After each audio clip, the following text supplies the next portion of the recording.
Has life ever smacked you up the side of the head? Practically screaming at you, hey, watch where you're going. It's pretty startling when it happens, even deeply unsettling. Anyway, that's how I experienced it beginning in the fall of '08. Life had been feeling really good. I had just turned 45 years old, and I was loving my 40s. I was running a successful real estate business, and my husband David was working on his 4th internet startup. We worked hard and we played hard. We were living the American dream, or at least the gay version of it. We were splitting our time between the south end of Boston and Provincetown in the summer. We had a large and fabulous friend group and an active social life. Lots of parties and fun vacations, Ibiza in the summer, skiing in the Alps in the winter. We had a lot of toys. Boy, was that Porsche fun to drive.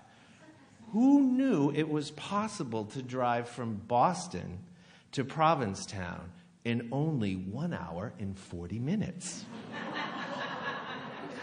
Shh, you didn't hear it from me. But that summer, lying there on the beach, under the bright sun and the impossibly blue sky, an underlying anxiety was creeping through the crowd. It was almost like that scene from the movie Jaws. Everything looked good. People were playing in the waves, but you could hear that disquieting, repeated bass motif. Dun, dun. Dun, dun. You knew something bad was about to go down. And after Bear Stearns had failed in the spring of '08, the finance guys from New York City were unusually nervous, not their cocky selves. They'd taken to climbing up to the top of the dunes at the beach that summer, waving their arms about, trying to catch a signal with their fancy new iPhones. They wanted to see how the markets were doing, and they were a little wobbly. And rumors were starting to fly of more bankruptcies to come in the finance sector. The storm was about to break. Then, in the second week of September, Lehman Brothers failed. It was unthinkable at the time. It was the largest bankruptcy in U.S. history, and the government announced that it wasn't going to bail them out. We were all at the beach that day when the story broke. The finance guys left in a hurry, scattering like rats to go back town and catch the news and see what was going on. And I remember rolling over and turning to my husband David and saying, in 4 months, you're going to be unemployed, and I'm going to be making 50% of what I normally make. David was incredulous and told me I was overreacting because we weren't in the finance sector ourselves. And as it turned out, I was wrong.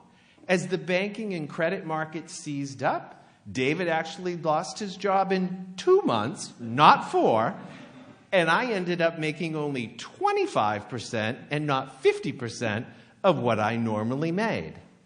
Houston, we have a problem. 2 mortgages and a car lease to pay, all on 25% of normal income.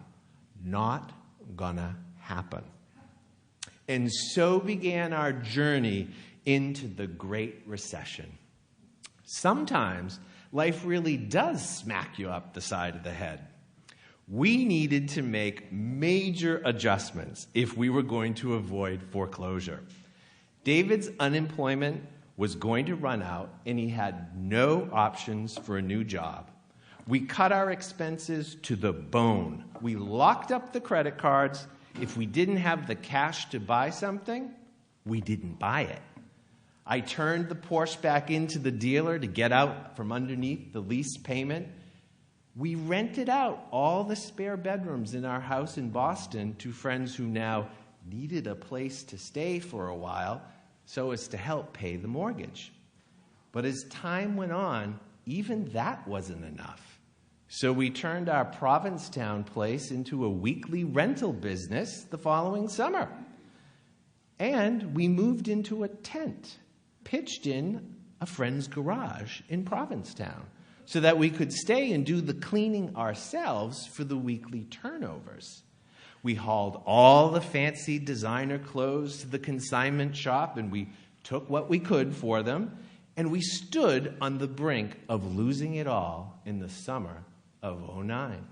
And you know what? We had more fun together that summer than we have had in the 34 years that we've been together. Now, how can that be? Savor life. Take joy in the presence of the present. Our experience during the Great Recession taught us a lot about the benefits of resisting the urge of consumerism. Through advertising, we are constantly bombarded with messages to buy more, and even more in the never-ending, never-achievable quest to find happiness through the acquisition of yet more consumer goods and experiences. Our primary modes of communication, these amazing little devices, are designed to deliver us content that in the world of social media we are to consume. I hate that analogy, consuming content. Now, I like the New York Times and NPR as much as anyone else, but I don't want to eat them. So, what do we discover when we set aside the drive to consume? That depends on mindset, that of our own and that of those who observe what we are doing. Let's flesh out this idea of mindset with an example. Back in the Great Recession, our priority was to avoid foreclosure. We made sound decisions, and we were prepared to wait out the storm and see how it would turn out. There was nothing more we could really do. So, without much work to do, and with time on our hands, we figured we may as well try and enjoy ourselves in the present. Our mindset was not one of deprivation or scarcity, but one of curiosity, wondering what was going to happen, but knowing that we were in it together, even if we were living in a tent in a garage. And that's when it happened. What I like to refer to as the Great Sorting. As people came to know that David was unemployed, that we had rented out our homes, that we were doing weekly rental turnovers and cleanings ourselves, and living in a tent in a garage, those who were true friends had us over for dinner, allowed us to pitch that tent in their garage, and most importantly, allowed us to use their bathroom. But our fabulous friends of convenience disappeared with the party invitations that no longer seemed to arrive. I suppose it was just too awkward, a bit too uncomfortable for them to socialize with someone who seemed downwardly mobile. The fear that it could soon happen to them may charitably explain their distancing. We also discovered that there is a certain liberation that can come from resisting the culture of mass consumerism. As we spend less time shopping, researching the latest fashion trends, sussing out the trendy vacation spots and restaurants, and researching the pros and cons of the new iPhone versus the new Android, we discover that over time, we have more time on our hands and more money in our pockets. Interesting. More time and more money. Now, back in the summer of '09, I wouldn't exactly say that we had more money in our hands, not yet anyway, but we certainly had more time. And so we spent it deepening friendships, learning how to have fun on a budget at cheap backyard barbecues and our version of the drive-ins, which consisted of a sheet tacked on the garage door with lawn chairs and someone's borrowed iPhone Apple projector gizmo thingy. All the neighbors just wandered over to see what we were up to and joined in the fun. Bugs Bunny was never so funny. And you should have seen our tie-dye outfits for the Summer of Love Carnival theme in Provincetown. Not to mention my thrift store put-together outfit for our group parody performance of The Brady Bunch. I was Carol Brady, sporting a sassy blonde bobbed wig, polyester blouse, and a tight red Naugahyde miniskirt.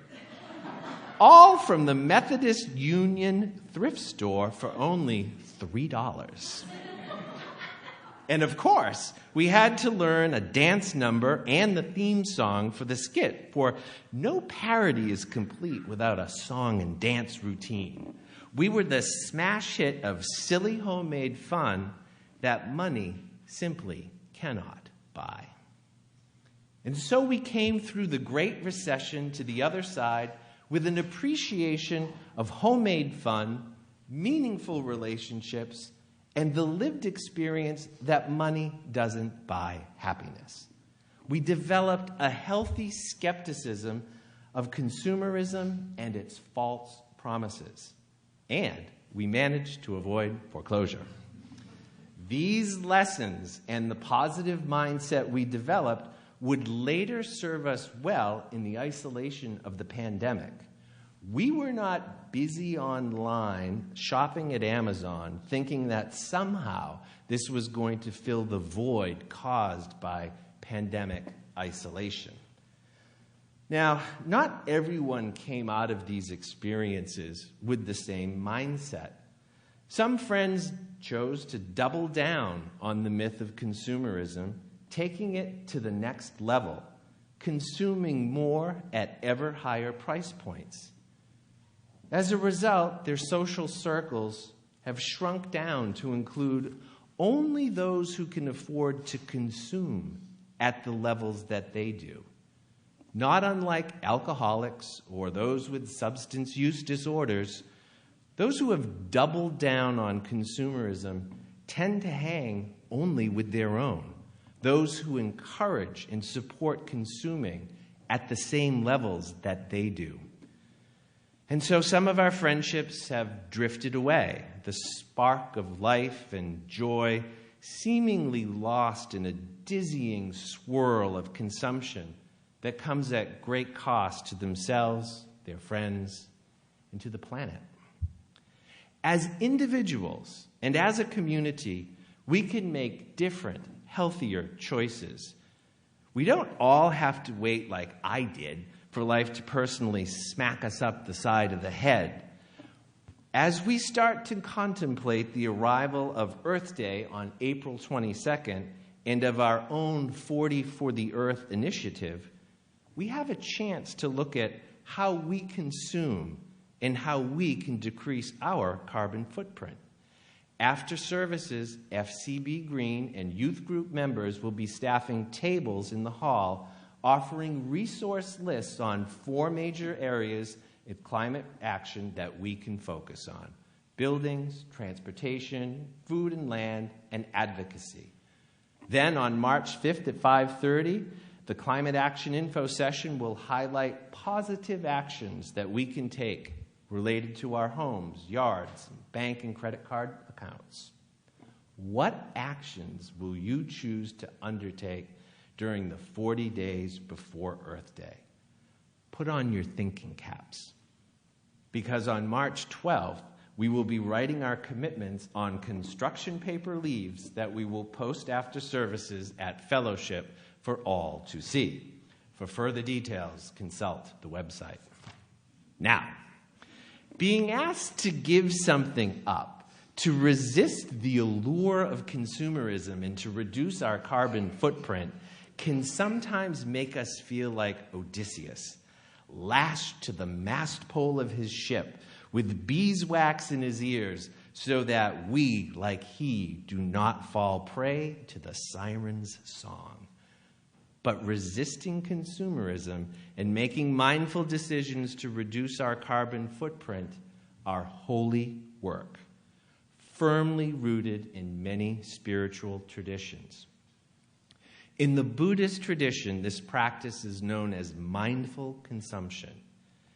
In an interview, Zen master Thich Nhat Hanh explained, quote, "We like to buy new and exciting things. We are seeking happiness, but there is suffering inside of us. There is a big vacuum inside of us. That is why we are looking to fill up that vacuum. That is our situation.